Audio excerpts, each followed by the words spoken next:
আসসালামু আলাইকুম এভরিওয়ান, কেমন আছেন সবাই? আশা করি আল্লাহ তাআলার অশেষ রহমতে সবাই খুব ভালো আছেন। আলহামদুলিল্লাহ, আমিও ভালো আছি। স্বর্ণাজ কিচেনে সবাইকে আরও একবার ওয়েলকাম করছি নতুন একটি রেসিপি দেখার জন্য। আজকে শেয়ার করব 1 কাপ আটা দিয়ে ভীষণ হেলদি এবং টেস্টি একটা ব্রেকফাস্ট রেসিপি। আশা করি আমার আজকের এই রেসিপিটিও আপনাদের কাছে ভীষণ ভালো লাগবে। আর রেসিপিটি ভালো লাগলে ভিডিও শুরুতে একটা লাইক দিয়ে ভিডিও দেখা কন্টিনিউ করুন। প্রথমেই এখানে আমি একটা মিক্সিং বোল নিয়েছি, আর সেই সাথে মেজারমেন্ট কাপ মেপে এখানে আমি 1 কাপ আটা নিয়ে নিচ্ছি। নাস্তাগুলো আমি আটা দিয়ে তৈরি করছি। আপনাদের হাতের কাছে যদি ময়দাটা থাকে তো ময়দাটা দিয়েও করতে পারবেন। স্বাদ মতো লবণ দিয়ে দিলাম, সেই সাথে নাস্তাটাকে একটু টেস্টি করার জন্য দিয়ে দিচ্ছি 1 চা চামচ চিনি। এবার সব শুকনো উপকরণগুলোকে আমি উইক্স দিয়ে একটু নেড়ে চেড়ে মিশিয়ে নিচ্ছি। এর ফলে আটার ভিতরে যদি কোনো টাইপের দলা দলা শক্ত অংশ থেকে থাকে তাহলে সেটা কিন্তু এই শুকনো অবস্থাতেই ভেঙে যাবে। সেজন্য অবশ্যই শুকনো অবস্থায় একটু এগুলো নেড়ে চেড়ে মিশিয়ে নেবেন। এবার এখানে মেজারমেন্ট কাপ মেপে 1 কাপ পানি নিয়ে নিচ্ছি। অল্প অল্প করে পানি অ্যাড করে কিন্তু আমি একটা ঘন ব্যাটার রেডি করব। পানিটা কিন্তু অবশ্যই অল্প অল্প করে অ্যাড করবেন। একসাথে বেশি পরিমাণ পানি অ্যাড করে দিলে কিন্তু এটার ঘনত্বটা আসলে ঠিকমতো বুঝতে পারবেন না। তাই অল্প অল্প করে কিন্তু পানি অ্যাড করে ব্যাটারটা রেডি করে নেব। সত্যি কথা বলতে আজকে একেবারে ভিডিও দেওয়ার কোনো মন মানসিকতা কোনোটাই ছিল না, কিন্তু ভিডিও তো দিতেই হবে যেহেতু ইউটিউবে কাজ করছি। তো আজকে কিন্তু আমাদের সারা বাংলাদেশেই আমরা অনেক বড় একটা বিপদের সম্মুখীন হয়েছি, বিশেষ করে ঢাকা, নরসিংদী, গাজীপুর। তো আল্লাহ তাআলা আমাদের কিন্তু সবাইকে হেফাজতে রেখেছেন বা হেফাজত করেছেন। সব সময় কিন্তু আমরা তওবা করব, সব কিছু ফাঁকে ফাঁকে কিন্তু তওবাটা করা যায়। তো আমরা যেহেতু মুসলমান আর বাংলাদেশের অধিকাংশ মানুষই কিন্তু মুসলিম, তো সব সময় কিন্তু তওবাটা মুখে রাখাই উচিত আমাদের সবার।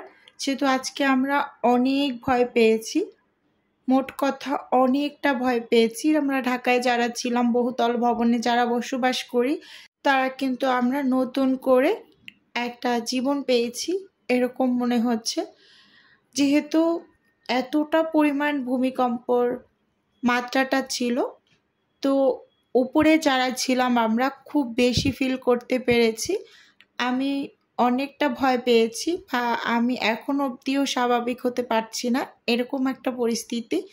আমার শরীরটাও অনেক বেশি খারাপ হয়েছে, যেহেতু বাসায় আমি একা ছিলাম আমার পিচ্চি বাচ্চাটাকে নিয়ে, ছোট বাচ্চাটাকে নিয়ে।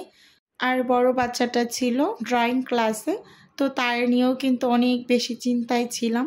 এরকম একটা পরিস্থিতি। তো সব কিছুর মধ্যে থেকে আল্লাহ তাআলা আমাদের সবাইকে হেফাজত করেছেন। তো আলহামদুলিল্লাহ সব কিছুর জন্য।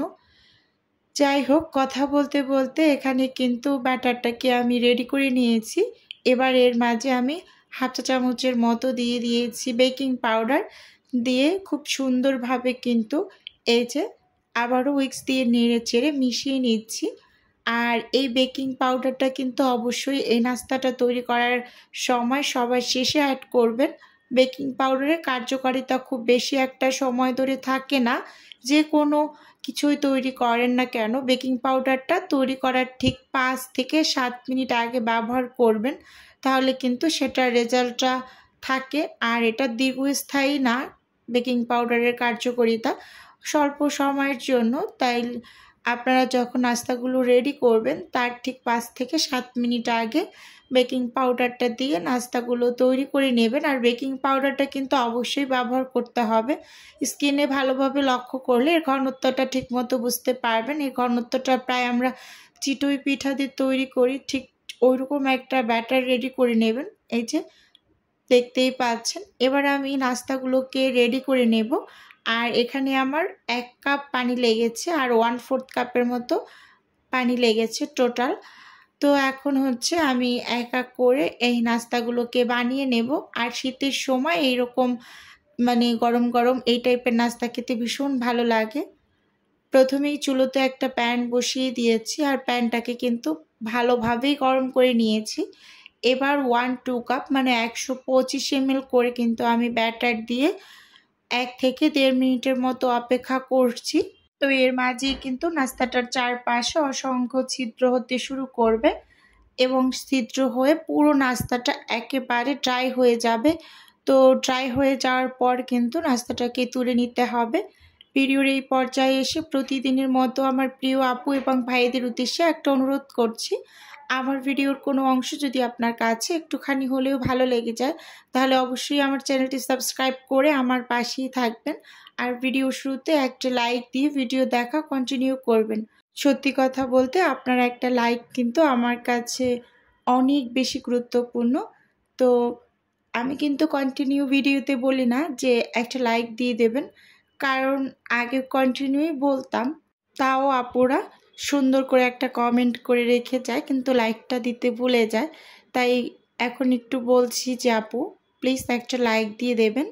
তো কথা বলতে বলতে কিন্তু এখানে নাস্তাটা একেবারে চারপাশ অসংখ্য ছিদ্র হয়েছে, একেবারে পুরো নাস্তাটাই কিন্তু জালিদার হয়ে গিয়েছে। স্কিনে ভালোভাবে লক্ষ্য করলেই কিন্তু বুঝতে পারবেন।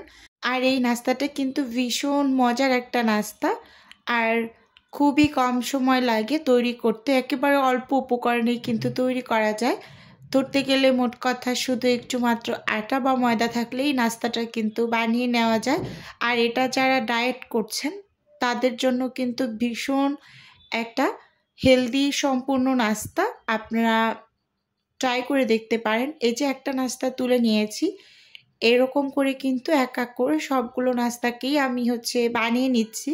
এই যে দেখতেই পাচ্ছেন আমি আবারও কিন্তু 1-2 কাপ মানে 125 ml ব্যাটার দিয়ে দিচ্ছি।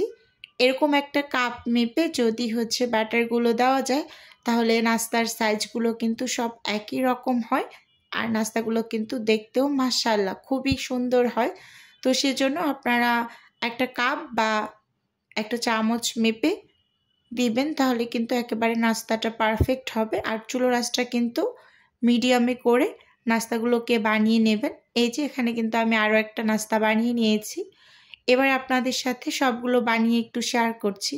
দেখতেই পাচ্ছেন মাশাআল্লাহ নাস্তাগুলো কতটা পরিমাণ জালিদার হয়েছে আর পিছন সাইডটাও কিন্তু একেবারে পুড়ে যায়নি, হালকা একটু কালার এসেছে, মানে প্যানকেকের মতো একটা কালার এসেছে অনেকটা।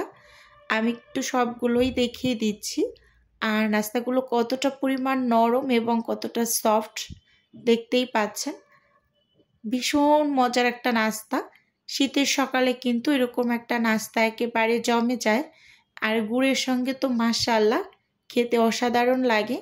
আমি তো গুড় দিয়েই পরিবেশন করে নিয়েছি। দেখুন এটা আমার একটা পেজ থেকে নেওয়া, গুড়টা বেশ ভালোই ছিল, রাজশাহীর একটা পেজ থেকে নেওয়া। এবারও আমি ইনশাল্লাহ নিয়ে আসব, এটা গতবারের মানে নর্মাল ফ্রিজে ছিল, তো সেটা দিয়ে কিন্তু সকালের নাস্তাটা আমরা সেরে নিয়েছি। তো রেসিপিটি আপনাদের কাছে কেমন লেগেছে চাইলে অবশ্যই কমেন্ট করে জানাতে পারেন।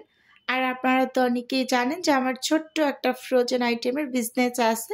তো আপনারা যদি কেউ কোনো টাইপের ফ্রোজেন খাবার অর্ডার করতে চান তাহলে স্ক্রিনে দেওয়া হোয়াটসঅ্যাপ নাম্বারে নক দিলেই কিন্তু আমি A to Z বলে দেব। আর যদি কেউ অর্ডারটি সরাসরি কনফার্ম করতে চান তাহলে স্ক্রিনে দেওয়া হোয়াটসঅ্যাপ নাম্বারে কল করে অর্ডারটা কনফার্ম করতে পারেন। আজকের ভিডিও তাহলে বন্ধুরা এ পর্যন্তই রাখছি। দেখা হবে নতুন কোনো ভিডিওতে বা নতুন কোনো রেসিপিতে। আল্লাহ হাফেজ, আসসালামু আলাইকুম।